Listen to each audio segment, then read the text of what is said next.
हाँ?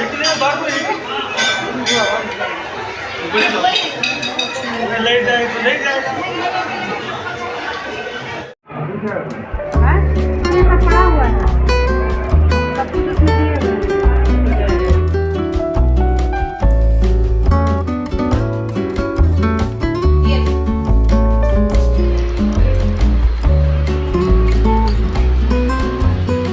Hello friends, good morning. और मैं तैयार हो गई हूँ, तो मैं जा रही हूँ पूजा करने के लिए और खोंच भरने के लिए। फिर उसके बाद चलेंगे मंदिर, तो फिर उसके बाद मंदिर जाके मिलेंगे आप लोगों से। तो थोड़ी देर हो गई है आज, बट कोई बात नहीं, पूजा पाठ में थोड़ा सा हो ही जाता है। चलिए, घर में बच्चे भी हैं तो सबको नाश्ता पानी करा दिया है, सबका सारा काम कर दिया है, तो उतनी हड़बड़ी नहीं है। चलिए फिर मिलते हैं। हेलो फ्रेंड्स, कैसे हैं आप सभी? आई होप आप सभी बहुत अच्छे होंगे और स्वस्थ होंगे। तो स्वागत है आप सभी का मेरे इस नए व्लॉग में। और यहाँ मैं खोंच भरने से आज अपना व्लॉग स्टार्ट कर रही हूँ। तो ये देखिए, यहाँ पे ये क्या है ना कि हमारे मिथिलांचल बिहार साइड में बहुत पुरानी परंपरा है अष्टमी के दिन खोंच भरने की। तो अष्टमी के दिन हम लोग खोंच भरते हैं माता रानी को। तो पहले तो सभी महिलाओं को, सभी को महाअष्टमी की बहुत बहुत शुभकामनाएं। माता रानी सभी का सुहाग बनाए रखे, बाल बच्चे पूरा परिवार सुखी संपन्न स्वस्थ रहे, बढ़िया रहे, यही माता रानी से कामना है। और देखिए, खोंच भरने के लिए क्या क्या करना पड़ता है। पहले तो ये लाल कपड़ा लेंगे। लाल कपड़े में आप जो पतला वाला लाल कपड़ा आता है वो भी आप ले सकते हैं, लेकिन हम लोग ब्लाउज का पीस लेते हैं लाल कलर का, क्योंकि वो फिर उन लोगों के यूज़ भी आ जाता है, तो इसीलिए ब्लाउज का पीस ले लेते हैं। उसके बाद यहाँ पे मैंने मुट्ठी भर भर के 9 जगह, आप 9 जगह रखते हैं या 7 बहन, सातों बहनों के लिए 7 भी कितने लोग रखते हैं, तो 7 9 दोनों में से आपको जो जो लोग जैसा रखते हों वैसा रख सकते हैं। तो मैं यहाँ 9 जगह देती हूँ।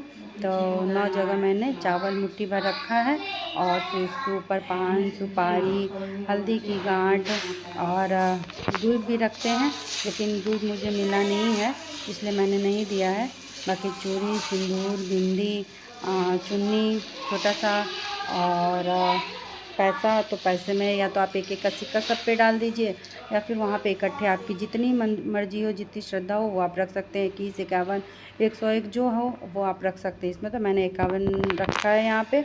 और फिर उसके बाद फल में भी आप जो भी डाल सकते हैं, सेब, केला, संतरा जो भी डाल सकते हैं। तो मैंने सिर्फ यहाँ पे केला रखा है। तो मैंने छोटा केला कहा था, क्योंकि जब इसको हम लोग बांधते हैं तो बहुत ज़्यादा हैवी हो जाता है, दिक्कत होती बांधने में, तो इसलिए मैंने छोटा केला कहा था, मगर छोटा केला इनको मिला नहीं, तो ये बड़ा वाला ही ले आए थे। तो यही मैं अभी डाल दे रही हूँ फ़िलहाल। और उसके बाद इस पर हम लोग गौरी रख कर, मतलब हम हमारे यहाँ हर सुहागिनों के पास सपरी होती है, सिंदूरदानी होती है, जो शादी के समय में दी जाती है हाथ में लड़कियों को, तो वो हमारे पास रहता है। उसमें गौरी माता होती है हमारी। तो बस इस पर गौर रख के फिर उसको हम लोग पूज लेंगे। और ये जो खोइंचा रखे हैं इसको भी पूज लेंगे, और उसके बाद फिर सबको लेके चले जाएंगे मंदिर। तो चलिए देखिए आगे। अच्छा, आज के दिन क्या होता है कि हम लोग भी जब खोंच भरने के लिए तैयार होते हैं तो हम लोग नया साड़ी, नई चूड़ी, सब कुछ नया नया पहनते हैं। और उसके बाद पूरा जितना श्रृंगार आप कर सकते हैं वो भी करती हैं, करते, जैसे पैर हाथ रंगना, सब कुछ बढ़िया से तैयार होते हैं हम लोग। और यहाँ इतना सब कुछ रखने के बाद मैंने अपनी गौरी जी से पूछते हैं, उसमें से मैंने ये गौरी जी निकाल ली है और उनका भी प्रसाद निकाल लिया है। अब बस गौरी पूजेंगे। और उसके बाद ये जो मैंने खोइचे के लिए सब रखा है, इसको भी हमें 3 बार पूजना होता है। और इसको पूजने के बाद फिर उसके बाद हम सबको उस रख देंगे, और फिर उसके बाद बांध के मंदिर ले जाएंगे। तो देखिए कैसे कैसे होता है। और आप ये मंदिर में भी जा कर के वहाँ पे माता रानी के सामने पूज सकते हैं, मतलब खोंच भर सकते हैं। लेकिन क्या है ना कि यहाँ पे नज़दीक में कहीं पंडाल बना नहीं है, और मंदिर जाते हैं तो मंदिर में वहाँ पे इतनी जगह मिलती नहीं है सामने में, क्योंकि सब भीड़ होती है और बहुत लोग वहाँ पे आना जाना करते हैं। तो नीचे भी अगर कहीं बैठ के कर पाएँ तो वो भी नहीं मन मानता है, क्योंकि पूरा सबका पैर लगा हुआ होता है वहाँ पे। तो इसीलिए उससे अच्छा मतलब मुझे ये लगता है, ऐसे कभी कभी मैं अगर कोई साथ मिल जाता है तो चली जाती हूँ वहाँ पे, लेकिन वैसे ज़्यादा सुविधा मुझे यही लगता है कि घर में जैसे एकदम आराम से पूजा कर ली, खोइच भर ली और फिर उसके बाद लेकर के चले गए, जाके माता रानी को दे आए। तो ये मुझे ज़्यादा सही लगता है। अगर कहीं यहाँ पे सामने में पंडाल होता, मेरे यहाँ ये सुविधा होती, तो मैं पंडाल जा कर के, क्योंकि पंडाल में अच्छी सुविधा होती है, तो वहाँ जाके ज़रूर मैं खोइच भरती, लेकिन अभी मैं घर में ही कर ले रही हूँ। और अब मैं यहाँ माता रानी को, गौरी जी को फूल चढ़ा रही हूँ। तो फूल में भी सिर्फ लाल और पीला फूल चढ़ता है, सफ़ेद फूल आप नहीं चढ़ाते हैं, हम लोग नहीं चढ़ाते हैं गौरी जी को। तो इनके लिए पीला, लाल, गुलाब का फूल, बस यही सब होते हैं। जितने रंग बिरंगे फूल होते हैं आप दे सकते हो, मगर सफ़ेद फूल नहीं दिया जाता है, गौरी माता को नहीं चढ़ाया जाता है। तो हर रोज़ मेरा यही प्रयास रहता है कि गेंदा का, गुलाब का, और अभी तीरा मीरा मिलता है वो, ये सब फूल मिल जाए तो बस ये सब चढ़ाते हैं। सफ़ेद फूल का यूज़ हम लोग इसमें नहीं करते हैं।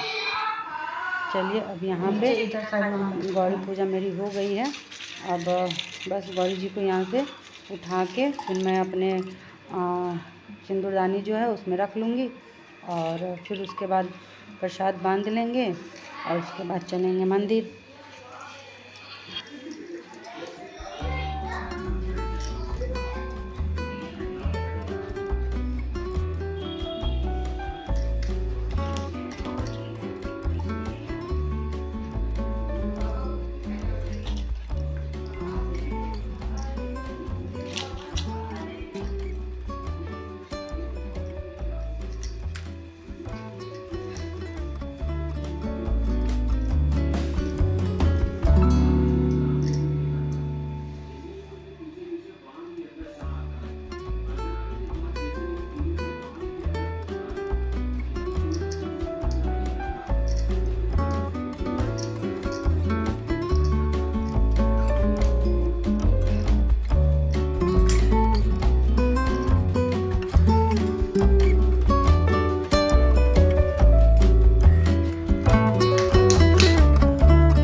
इसको देखिए, फिर इसी तरह से समेट के हम लोग इसको बांध लेते हैं, क्योंकि इसको हमें मंदिर में लेके जाना होता है।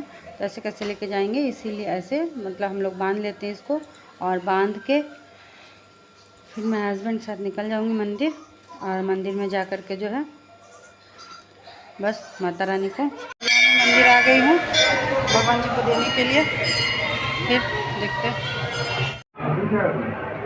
इसमें सब पड़ा हुआ है, सब कुछ उसमें दिए हुए हैं।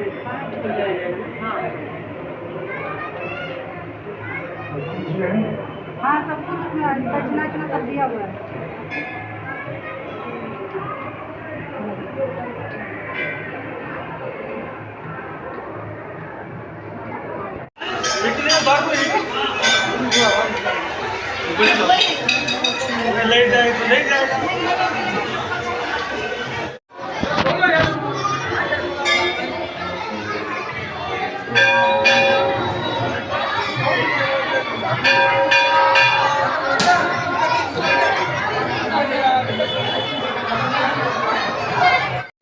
बस मैं यहाँ मंदिर से आ गई हूँ, तो चलिए अब चलते हैं, कुछ नाश्ता पानी किया जाए, खा लेते हैं कुछ। और टाइम बहुत हो गया है, मंदिर में थोड़ी भीड़ भी थी, आज भीड़ होती है, बहुत भीड़ होती है आज। चलिए कुछ खा लेते पहले, फिर उसके बाद खाना बनाएंगे। खाना भी बनाना ही है, वैसे सब्जी बना रखा है, लेकिन फिर और भी कुछ देखेंगे। तो चलिए फटाफट मिलते हैं नाश्ता करने के बाद।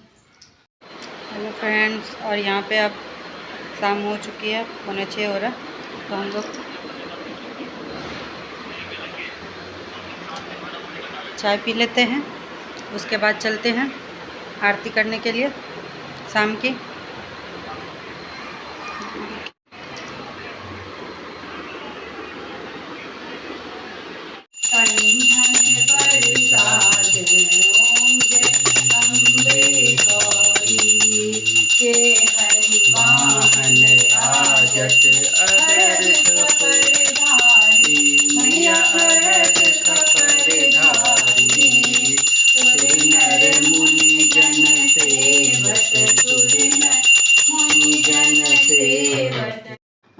यहाँ पे आरती करने के बाद मैं अपना कपड़ा चेंज कर चुकी हूँ।